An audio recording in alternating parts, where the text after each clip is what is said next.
स्वागत, अभिनंदन, वंदन। भारत माता की, भारत माता की, भारत माता की। मैं अनुरोध करूंगी उत्तर प्रदेश के माननीय मुख्यमंत्री श्री योगी आदित्यनाथ जी से कि वे माननीय प्रधानमंत्री जी को स्मृति चिन्ह भेंट कर सम्मानित करें। और वो स्वर्णिम घड़ी आ गई जबकि भारत के यशस्वी माननीय प्रधानमंत्री जी के द्वारा हरी झंडी दिखाकर बनारस से 4 नई वंदे भारत एक्सप्रेस बनारस, खजुराहो, एर्नाकुलम, बेंगलुरु, फिरोजपुर से दिल्ली और लखनऊ से सहारन वंदे भारत एक्सप्रेस ट्रेन सेवाओं का एक साथ शुभारंभ किया गया है। आइए जोरदार तालियों के माध्यम से इन सौभाग्यशाली क्षणों का स्वागत, अभिनंदन करें। भारत माता की, भारत माता की, भारत माता की। आज भारत के रेल इतिहास में एक और स्वर्णिम अध्याय जुड़ गया है। जोरदार तालियों से इन ऐतिहासिक क्षणों का अभिनंदन करें।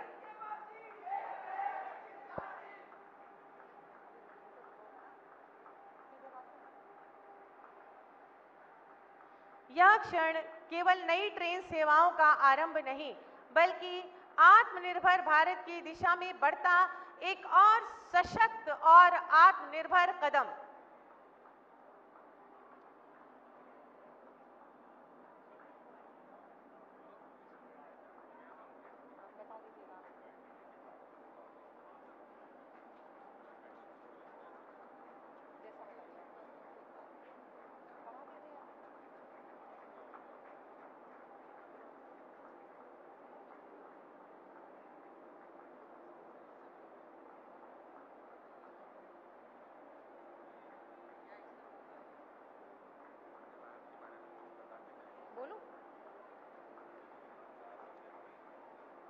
आज 4 वंदे भारत एक्सप्रेस ट्रेनों का शुभारंभ माननीय प्रधानमंत्री जी द्वारा हरी झंडी दिखाकर किया गया है।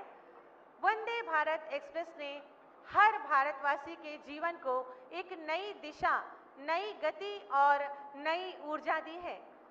सभी गणमान्यों से अनुरोध है कि करतल ध्वनि करते हुए इन गौरवशाली क्षणों के साक्षी बने। ये ट्रेन जो आज इस प्लेटफॉर्म नंबर 8 से बनारस से खजुराहो जा रही है, ये एक आध्यात्म की नगरी को विरासत के नगर से जोड़ेगी। माननीय प्रधानमंत्री जी की एक भारत श्रेष्ठ भारत की संकल्पना की साक्षात सिद्धि इस ट्रेन के माध्यम से हो रही है। इस ट्रेन में हमारे देश के उज्जवल भविष्य का प्रतीक नन्हे मुन्ने बच्चे सवार हैं। बहुत बहुत धन्यवाद, आभार माननीय प्रधानमंत्री जी। मैं अनुरोध करूंगी उत्तर प्रदेश के माननीय मुख्यमंत्री श्री योगी आदित्यनाथ जी से कि वे माननीय प्रधानमंत्री जी को स्मृति चिन्ह भेंट कर सम्मानित करें।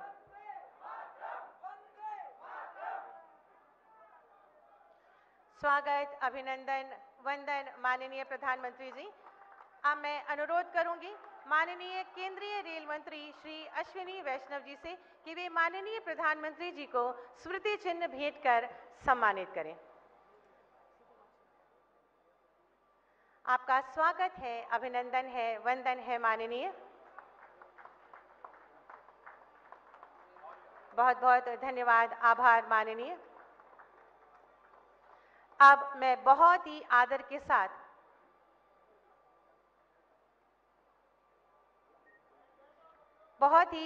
साथ माननीय प्रधानमंत्री जी से विनम्र अनुरोध करूंगी कि आज के शुभ अवसर पर अपने प्रेरणादायी शब्दों से हम सभी का मार्गदर्शन करें। आप सभी जोरदार तालियों के माध्यम से माननीय प्रधानमंत्री जी का स्वागत, अभिनंदन करें।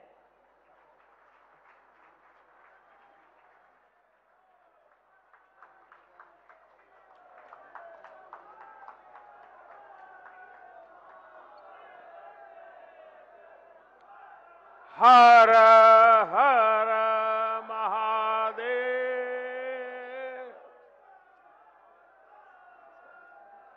नमः पार्वती पतये हर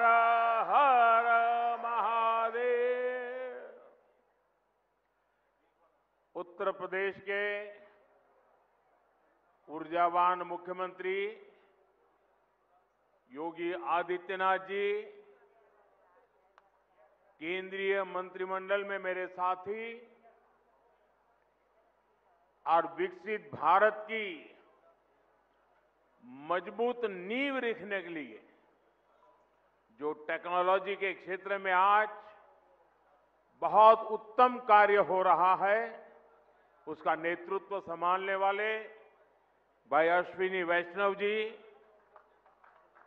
टेक्नोलॉजी के जरिए हमारे साथ इस कार्यक्रम में जुड़े एर्नाकुलम से केरला के राज्यपाल श्री राजेंद्र अर्लेकर जी,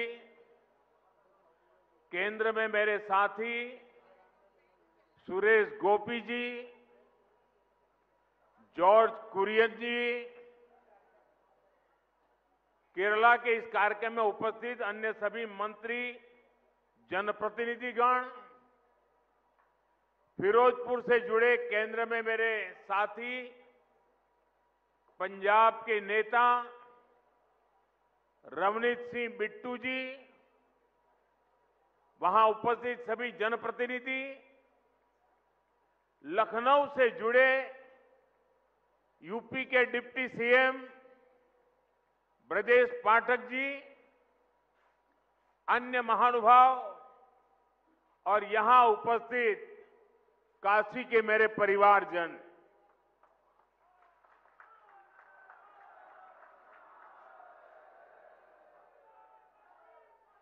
बाबा विश्वनाथ के ई पावन नगरी में आप सब लोगन के, काशी के सब परिवारजन के हमार प्रणाम।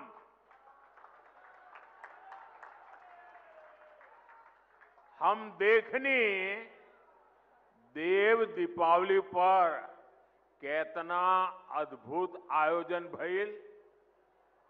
अब आज का दिन भी बड़ा शुभ है।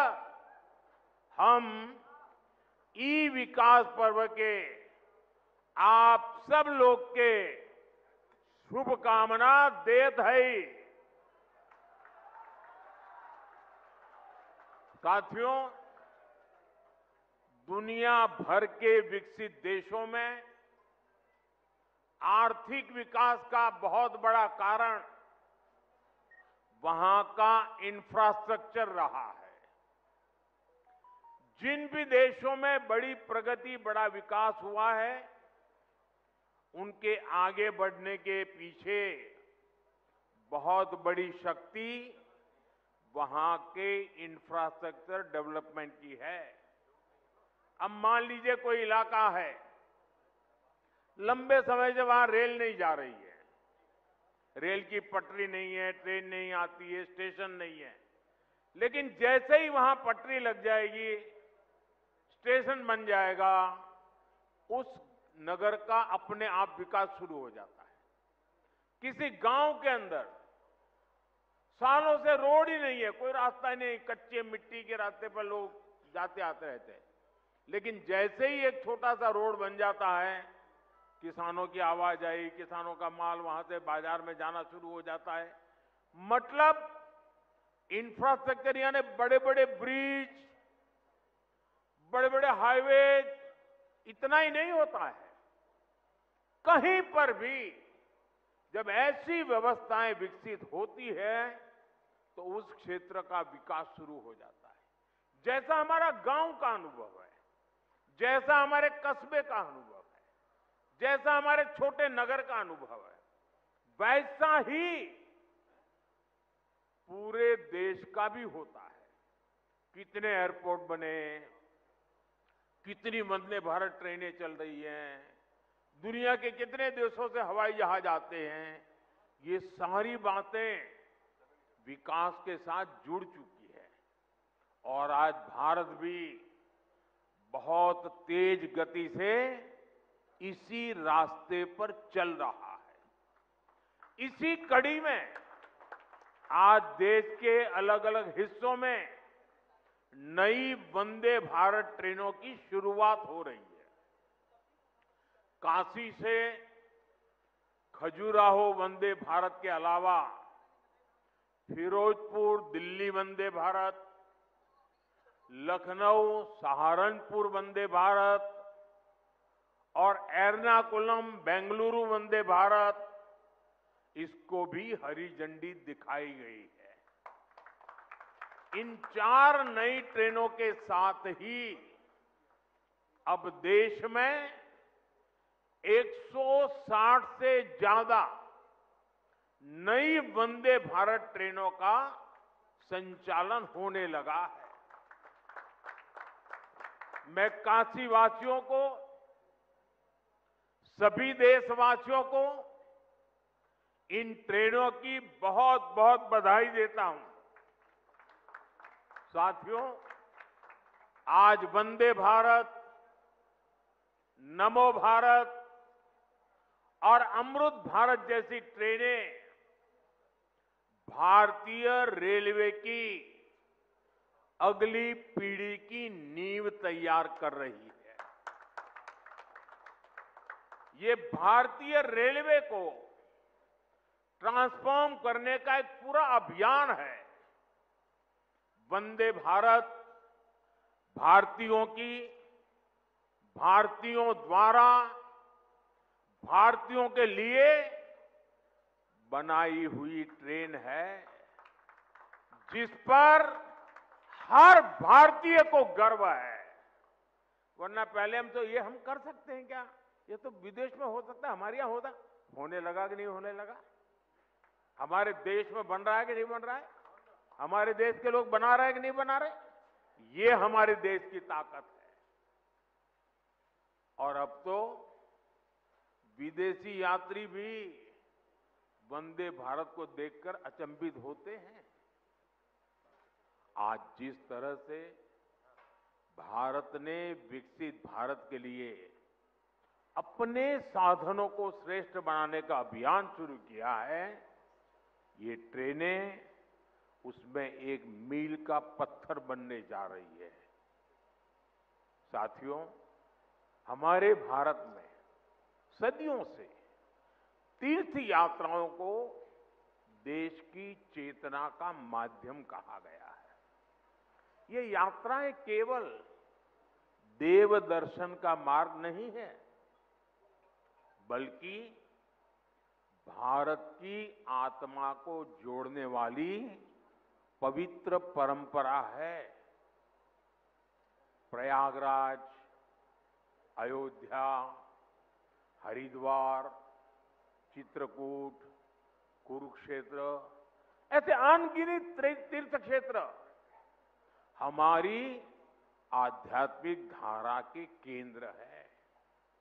आज जब ये पावन धाम वंदे भारत के नेटवर्क से जुड़ रहे हैं, तो एक तरह भारत की संस्कृति, आस्था और विकास की यात्रा को जोड़ने का भी काम हुआ है।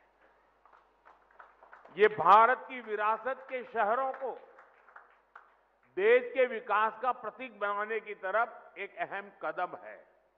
साथियों, इन यात्राओं का एक आर्थिक पहलू भी होता है, जिसकी उतनी चर्चा नहीं होती। बीते 11 वर्षों में यूपी में हुए विकास कार्यों ने तीर्थाटन को एक नए स्तर पर पहुंचा दिया है। पिछले साल बाबा विश्वनाथ के दर्शन के लिए 11 करोड़ श्रद्धालु काशी आए थे।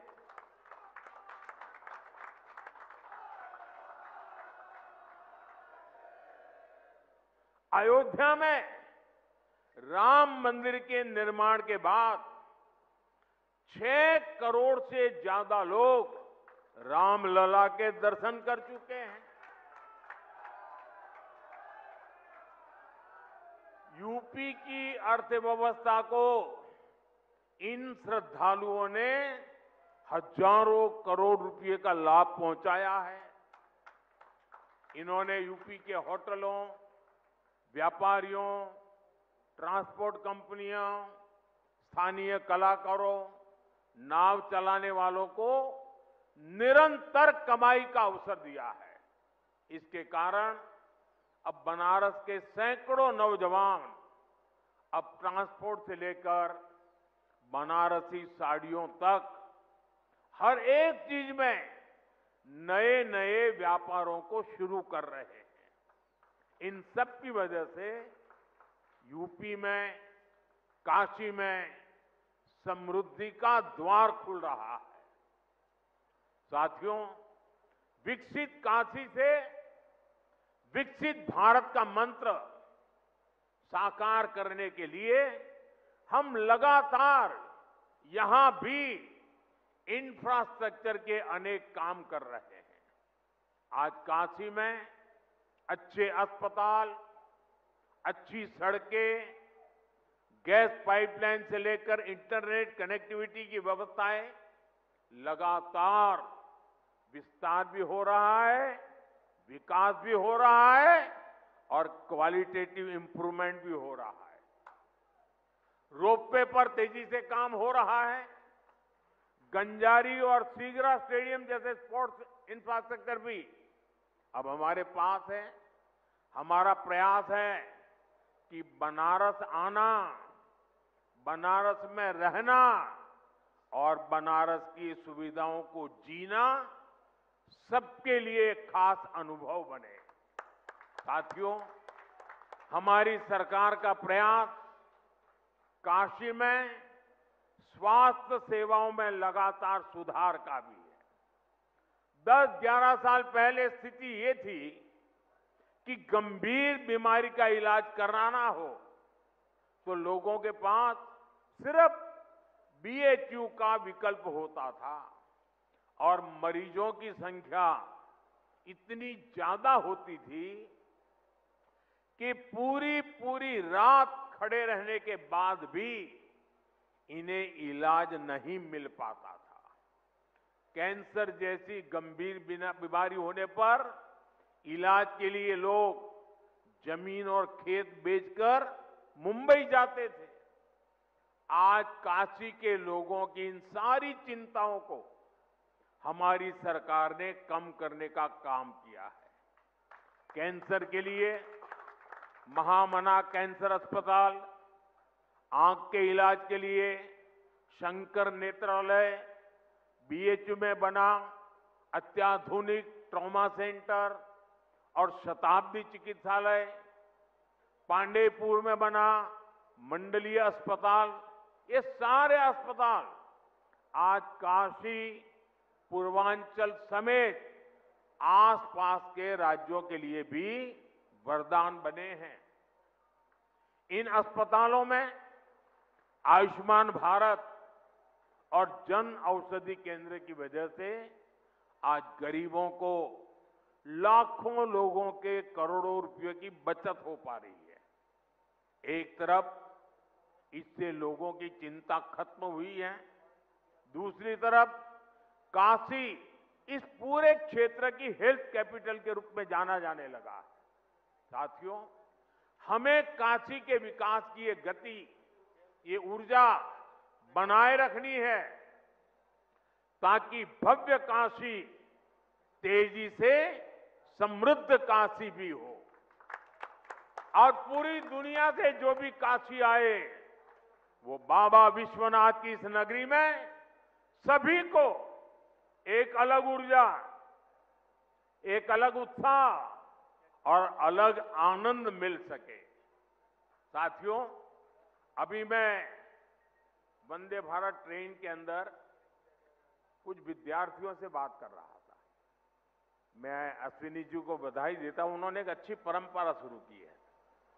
जहां वंदे भारत ट्रेन का शुभारंभ होता है उस स्थान पर बच्चों के बीच में अलग अलग विषयों पर कंपटीशन होती है।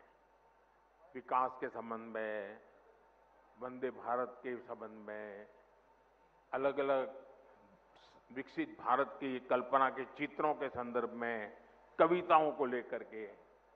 और मैं आज, क्योंकि ज्यादा समय नहीं मिला था बच्चों को, लेकिन 2-4 दिन के भीतर भीतर उनकी जो कल्पकता थी, उन्होंने विकसित काशी के जो चित्र बनाए थे, विकसित भारत के जो चित्र बनाए थे, सुरक्षित भारत के जो चित्र बनाए थे, जो कविताएं सुनने को मिली मुझे, 12-12, 14 साल से बेटे बेटियां इतनी बढ़िया कविताएं सुना रहे थे। काशी के सांसद के नाते मुझे इतना गर्व हुआ कि मेरी काशी में ऐसे होनहार बच्चे हैं। मैं अभी यहां कुछ बच्चों को मिला, एक बच्चे को मिला, उसको तो हाथ की भी तकलीफ है, लेकिन जो चित्र उसने बनाया है, मैं वाकई बहुत ही मेरे लिए प्रसन्नता का विषय है। यानी मैं यहां की स्कूलों के टीचरों को भी हृदय से बहुत बधाई देता हूं कि उन्होंने बच्चों को ये प्रेरणा दी, उनका मार्गदर्शन किया। मैं इन बालकों के माता पिता को भी बधाई देता हूं।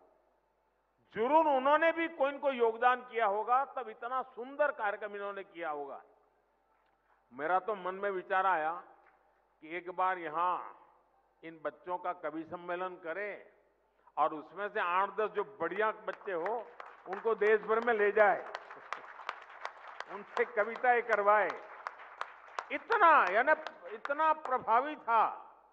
मेरे मन को एक काशी के सांसद के नाते आज एक बहुत विशेष मुझे सुखद अनुभव हुआ।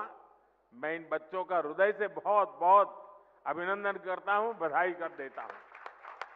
साथियों, आज मुझे ढेर सारे कार्यक्रमों में जाना है, इसलिए एक छोटा सा कार्यक्रम ही आज रखा था। मुझे जल्दी निकलना भी है और सुबह सुबह इतनी बड़ी मात्रा में आप लोग आ गए, ये भी खुशी की बात है। एक बार फिर आज के इस आयोजन के लिए और वंदे भारत ट्रेनों के लिए आप सभी को मेरी ढेर सारी शुभकामनाएं। बहुत बहुत धन्यवाद। हर हर